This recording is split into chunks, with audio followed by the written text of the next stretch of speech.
here in Oak Park, Illinois. I'm going to do a series of videos on what renters should be doing right now in preparation to buy. It's a interesting time to be buying a property anywhere in the country, and there's one thing in particular that I do hope and wish and support for anybody who's renting, who's sort of hiding and waiting before they buy, what to do right now. If you're all just resolved to just wait and not do anything, what should you be doing? There is one thing. Let's get started. I'm going to be real quick with these videos, 5 minutes or so.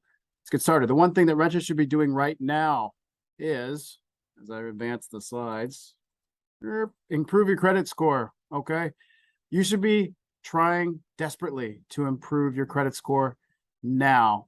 It wasn't as important before. It is so important right now. And here's the dynamics. One, why it's different now. Interest rates, they've gone up. Okay. So if you didn't have a great credit score and your interest rate was 4% instead of 3%, who cares, right? Like, it was easier before when rates were lower, because your lower credit didn't always mean a terribly high rate. In fact, you could choose a different loan program, and in some cases might be able to actually get a lower interest rate than a different loan type. Now it's different. Rates are higher. So if you barely qualify at 7% and rates go to 8% or 9%, then your credit score, which is directly tied to your interest rate, is going to, and sometimes KO, knock out somebody's ability to buy. So interest rates are directly affected by credit scores. Rate you want to change. Why it's different now? Fees. It's more expensive now if you have a lower credit score. Just voluntarily, it's just more expensive now. People don't like risk. The people that buy loans don't like risk right now. Okay, what does that mean? It means that it's a higher price to entry. But if your credit score is a little bit better, you're a lower risk. Okay. So as defined by the score, the credit score is what has a huge impact on what type of pricing and what type of interest rate you get. And the last part is that the credit scoring model just got a big 40-year or so update. I'll bring us through that in a second. What renters can do right now: one, you decide what you want to do and how you want to fix your credit. Do you want to do it yourself and not pay anybody? You can, but it's a lot of time. You can do it yourself, but it's a lot of time. Or you can choose to hire a credit professional. That is the path that I would recommend for people, especially if this isn't something that you specialize in, or you have no interest in learning more about the profession or about the mechanics of improving your credit. It's better to just outsource it. Okay. Let me get this off of here. Thanks. Your credit report should be in focus once you decide which path you want to take, what to fix, what to improve, what to delete. So there might be some things that are on your credit score that you may not know about. Some things you thought were gone, but actually aren't gone and are affecting your score. The spending habits that you need to change, because the way that you spend actually has an impact on what your score is, and then what actions to take after the fact. So there we go. Adjustments to make. Playing the credit score game. So this is probably the most important part of the slide presentation here. And that's just understanding that they're not making a personal judgment on you. These are computers. They're algorithms. And if you don't create evidence that you're a good credit risk, then no one will know. So if you walk in to somebody like, to my office or someone like me's office, and you say, I'm a great credit risk. I don't have any debt. I don't have any credit cards. I only use cash. Well, that's great, but there's no real evidence that you're a credit risk. So there's just evidence that you have no debt. So it's not necessarily better. Here's the second part: is self-reporting your utility bill, your rent, and your cell phone to the credit bureaus is a really, really good thing to do, particularly that rent. Okay, I'll get to that in a second in a little more detail, but you should absolutely start to self-report some of your expenses, because they're going to start to score those positively as it relates to credit bureaus, specifically on rent. The best thing to do is to start making your payments out of a bank account once a month from a big bank, one of those big box retail banks, and make it once a month. Do it on the same day every month. Do it the same amount every month. Don't do it in cash. Don't do it as withdrawals. Don't do it from somebody else's account.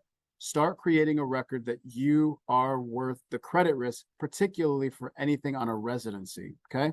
Authorized users, if you've got somebody in your sphere that is in family, like in your family someplace, and you want to ask them to be put onto one of their cards that has a long, strong credit history, there's no better way probably to immediately improve your score.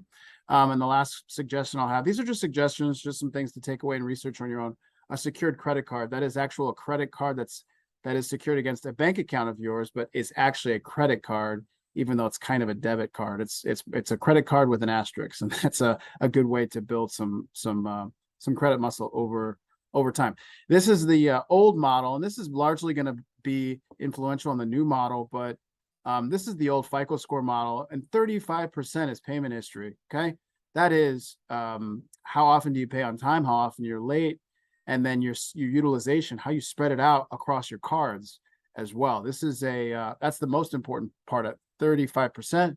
30% is the actual amount, not necessarily the dollar amount. Mind you, I've seen people that have hundreds of thousands of dollars of debt, but how much within the capacity of the card or whatever, how much of that capacity is being used. So somebody who's got $1,000 credit card that rang it up $800, that's 80% usage. Not so good. If you put the $800 in a card that's got $5,000 of limit, that hits your score less. Okay. Again, all the more reason to reach out to use a credit professional. Last slide here. Your changes to credit scoring is coming. There's some new things that are gonna be used to score credits. Credit scores coming in. Trended data is what it's called. It's a little more dynamic than a sort of a static snapshot in time. Here's what you need to know. Some of what you need to know. Minimum payments versus full balance. So now you're going to get more points if you pay off your credit cards in full every month versus just the minimum payments. That's probably a long time coming and probably a good thing. Debt consolidation now docks the score. So the idea is that the algorithm is going to assume that you ran up your credit cards. And so when you try to consolidate, move everything to one card, etc., it's going to actually drop your score a little bit. So maybe not the best thing, but maybe all the more reason not to rack up the debt in the first place. Here's the big winner though. Rent, telecom, utility payments now count towards the score. It's a huge win for the industry. And here's what I would say. You should make your rent payments and your phone payments and your gas payments and your electric and your water, whatever your payments are, out of a big account. Do it from accounts that are just in your name. Do it evenly once a month. Do it on the same day and do it for 12 months in a row and don't change. And that is the best way to make sure that it is easy to track you and how you can get those things to count when you're on time. That's the best thing I could give to take away. All right. Need a credit professional? Please feel free to reach out to me. I'll be happy to refer you to anybody who's in credit repair. It's in my universe. Also, if you've got somebody that you like and you want to refer them to me in terms of who you've liked in the past to repair credit, please feel free to reach out. I can be reached at my website.